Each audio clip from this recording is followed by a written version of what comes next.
Welcome back everyone. As you probably guessed from the title of the video as well as the thumbnail, today we are going over these two magnifiers. So we have the G43, which is a 3x magnifier, and then the G45, which is a 5x magnifier. As you guys might guess, of course, these are made by EOTech, all 100% made in America. I know there's a lot of folks that do care about that, so just pointing that out there.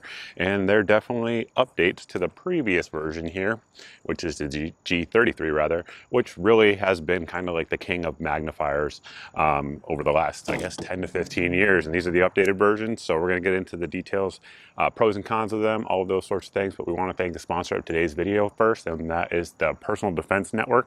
For folks that are unfamiliar with them, if you sign up and are a member of the Personal Defense Network, you get access to an online community as well as hundreds of videos by experts in their field, including shooting, medical treatment, emergency preparedness, all types of things that folks who watch this channel are probably into. The kicker right now is that it is 98% off with the link in the video description, meaning that your membership is only $2. Yes, $2. So with that, let's get up close and personal and talk about the details. Before talking about the details, I do want to talk about magnifiers just in general. So one of the things that they do well, obviously, is magnify the reticle and give you better situational awareness of what is out there at detail. Now, all of these magnifiers that we're going to talk about today have internal quick detach mounts. So very sturdy, very rugged, and they also flip to side. You can actually set it up so they flip to either side, depending on, if you're right eye or left eye dominant. But what that also gives you, in addition to being able to better PID a target with your reticle, it also gives you the ability to take it off and scan. So, if you look around like old videos of like the surge days with the Marines in Fallujah, one thing that they were always doing with their ACOGs, being a four power ACOG, is they're using it to scan and gain situational awareness of the environment. Now, in Fallujah, pointing a rifle at somebody is probably not a huge deal, right? But doing so in America could very well be a huge deal and is actually illegal in most states. So being able to take this off, if you're a hunter, for example, scan around your environment, see if the little, shimmy that you just saw in the woods 100 yards away is actually a deer or it's a squirrel or whatever the case may be, you can do so without risking potentially pointing your rifle at a fellow hunter who might be out there as well. So it just gives you PID and situational awareness in a way that you can do without having to actually, again, point your rifle, or in this case, pistol, at something. Additionally, one of the benefits, of course, of that flipped side magnifier is that up close and personal right now, obviously you've got the reticle, very easy to see on 1X. Everything's clear. You have really good situational awareness.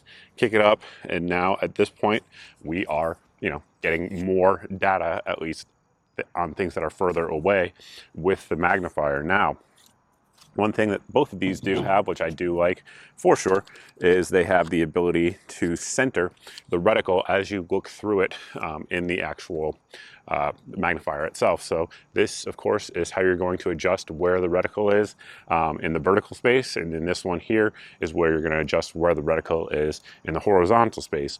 Now, when you actually flip it to side, I would probably say it's got about a 95, 98, it's pretty high percent chance that it returns exactly like it was before.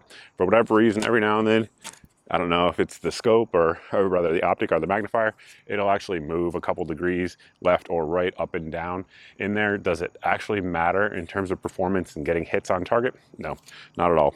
But it's just something that might annoy some folks who just know that going forward. It's not these magnifiers. These are actually way better than most because the mount is very good.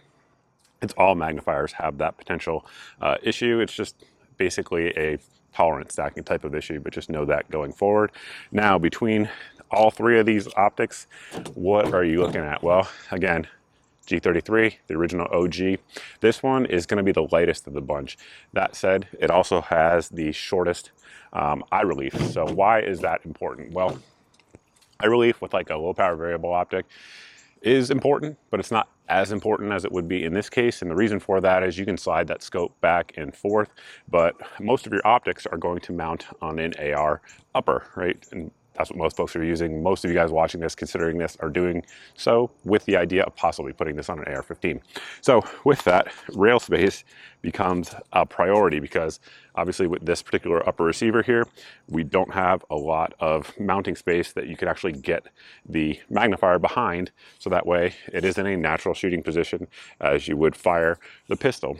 So basically you don't want to have it back here, and you also very frequently cannot get it any farther forward. And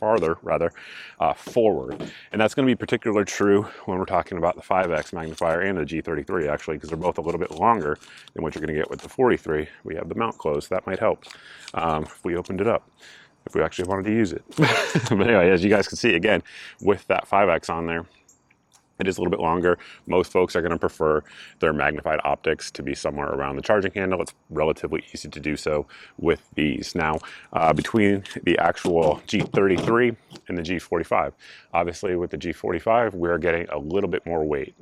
I'm probably going to roll specs in here so you guys can see it. And we're also going to get more eye relief here with the 5X than we would with the 3X. It's counterintuitive, but it basically has to do with the way prismatic optics work, slightly so, but versus the 33, they're both better in terms of eye relief. This one here is a little bit narrower. And I think that's one of the reasons they were able to get the better eye relief, is that they actually made the optic a little bit wider. But in terms of durability, these things have been bomb-proof. Again, I didn't make this video when these first came in because nobody could find these. They weren't available, they were vaporware. But I've had these for over a year and have literally put, easily 3,000 to 4,000 rounds through them. This particular one has been used more than the 5X just because it's a little bit more compact, and I rarely shoot beyond, bugs are getting me, I rarely shoot beyond 500 yards, and it's pretty effective at that range, especially on my own personal range where everything is known distance, right? So there is that. But yeah, this one's easily got over 2,000 rounds through. It's been dropped a bunch. It's scuffed up. You guys are probably seeing that in the photos, but bomb-proof as you'd expect from any of the EOTech magnifiers. They have that sort of rubber coating on there. It's like a ruggedized coating, sort of like a Trijicon VCOG has. And it's just, again, they're super, super durable. Both of them, of course, have your adjustable eyepiece here, which allows you to set the optics so that way the reticle is clear to your eyes, because everyone's eyes are a little bit different. Where I have it wouldn't be the same as where you're going to have it. But basically it's got resistance to it. It doesn't lock or anything like that, but it's got enough resistance that you're not going to accidentally bump it off the position where it is clear for your eye. We are quickly losing light out here, as you guys can probably tell, and the mosquitoes are eating me alive. But a few things to cover before we do close it out. First off, I bought the G43, but the 43 and 45 were sent out to me for review. So just full disclosure on that. Price point on these, none of these are cheap. None of them are inexpensive. And these ones, the 43 and the 45, are definitely out now. They can be sort of hard to find, but if you look around, you can absolutely find them.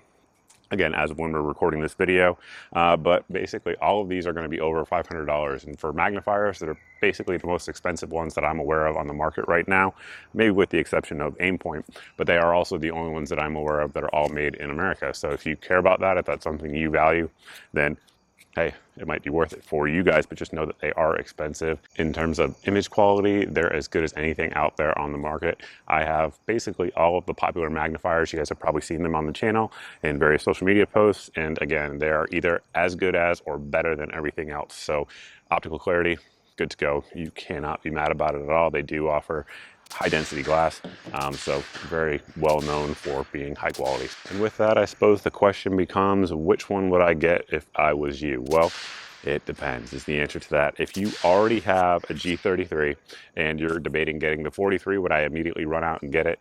I don't know, honestly. They're pretty comparable. Obviously, like we talked about, there are differences in the weight and eye relief and all of those sorts of things. It's a little bit wider as well, but pretty comparable in terms of practical use.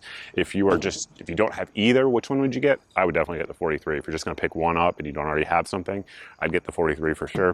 Now, should you get the 5X or the 3X? Well, that again kind of depends in your shooting environment. You get a wider, field of view there with the 3X, so you get a little bit better situational awareness overall when scanning and those sorts of things. But of course, you get better detail with the 5X at distance. Does it really matter? Totally depends. Again, if you're out in Colorado shooting mountaintop to mountaintop, yeah, it probably does. If you're in North Carolina or Florida where I'm at and you rarely have a shot beyond 300 yards, maybe not such a big deal. So really that is up to you guys to figure out. Of course, there will be links down below to all of these in the video description, and the mosquitoes have hopefully gotten their last bite of me for tonight. So with that, we will close the video out. If you guys have any questions or anything like that, you can always post down below in the comment section. You can also post over at my various social media sites.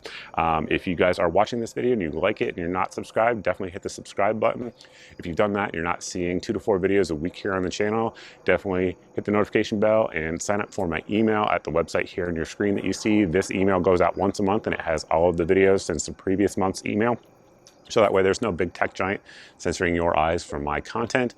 And if you guys like deals, like if these things go on sale, ammo goes on sale, guns go on sale, etc., you can sign up for my daily deals email at the website here on your screen, and it goes out every day as the name indicates, and it's got 6 or 7 of the best deals that I find around the internet. If it's in that email, it is the best price I know of anywhere on the internet on that particular day, so hopefully it saves you guys some time and hopefully saves you some money as well, because I already did the price comparison for you. That's all I got for you guys. Thank you all for watching. I truly appreciate it, and I look forward to seeing everybody in the next video.